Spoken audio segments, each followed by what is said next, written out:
This is not a dress rehearsal. This is it. Mm-hmm. And one day you are just dead. That's it. And nothing that went before really matters. And Mm-hmm. so, what that has given me is like this freedom of all this angst and anxiety and all this shit. It's not going to matter one day. Like, I'll just be dead. And so, you might as well go do the scary thing or the thing that you've been putting off. It won't matter eventually. It won't matter eventually. And so, I think it's been incredibly like empowering just to go do things, just to go do things and to address those things. You know exactly what you want. Every human does. We know exactly what we want.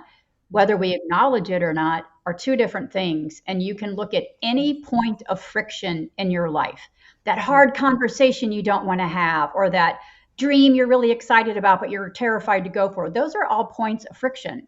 Those Mm-hmm. tell you Exactly. exactly what you want, what you don't want, what's working, what doesn't working. Like the clues are all there. They're all Mm-hmm. right there. You just have to listen.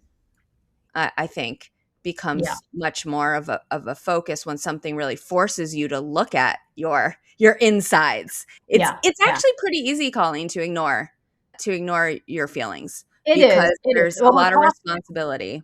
Yeah, we're taught to, and I think as women, of course, this I always go back to this patriarchy. I've become like this raging like feminist. I'm pissed about the whole thing.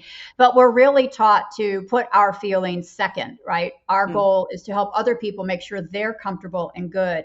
And I don't think we're really taught to look inside or really individuate or monitor how we're feeling about things because our role is to serve others, mm, and then one day you realize that that doesn't necessarily feel right, and that's when you exactly. start questioning it.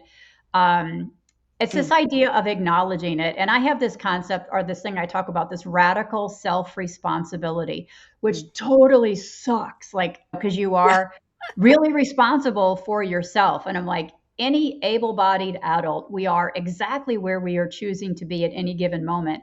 And nobody wants to think about that because that sucks, like, but they did this and so it's really easy. And so listening to your own feelings and having to take responsibility for them, because sometimes your feeling is like, this situation isn't right, I need to get out of it, or there's fallout from it, right? And so yeah, sometimes Exactly. we don't even want to look at it.